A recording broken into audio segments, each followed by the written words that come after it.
On behalf of the EFD group, Mr. Bannerman for 2 minutes.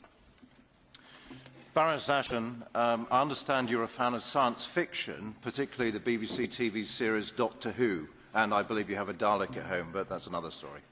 Now, rather like the central character, the Doctor and his time machine, you've appeared amongst us as if from nowhere. And like the Doctor, it is only right to quiz you about your past and your future here. There's no doubt you're a capable person, but there are some serious questions I believe you must address.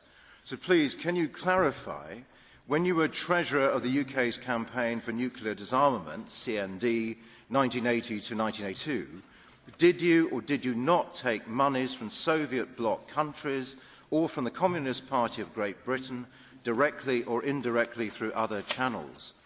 For this, I don't mean directly from Russia or the Soviet Union. You've expressly ruled that out.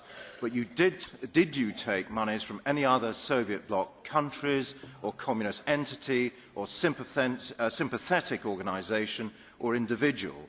The facts are that you were Treasurer of the CND at a time when it refused to name any donor.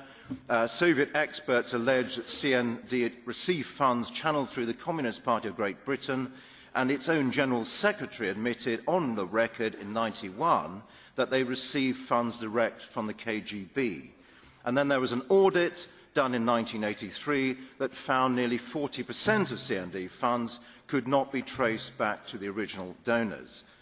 I believe that all the countries represented here who had the misfortune to live under communism, and all the NATO countries represented here that CND worked so hard to undermine, deserve a very clear answer. Thank you. Mr. Campbell Bannerman, it was very nice that you and I shared, I think, a glass of champagne in Geneva on Monday night, and you were kind enough to tell me that you were going to ask these questions. It's completely reasonable too, by the way, to ask me questions about who I am. But you will understand that 1982 is actually quite a long time ago, so I will answer you as best I can.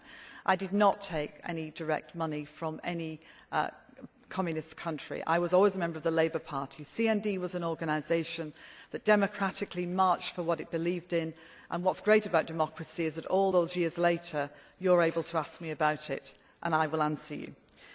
38% of the money was not in 1983 part of the audited accounts. Actually, I ordered the first audit of the accounts, just for your information, because it was collected in buckets on demonstrations, on street corners as people marched. And one of the great joys of being young is the ability, and older actually, to march for things that at that time were incredibly important, and I think remain so. So if I can't tell you where all the money that came in the buckets came from, I don't think you will be surprised. I hope you'll ask me some foreign policy questions next time we have an encounter.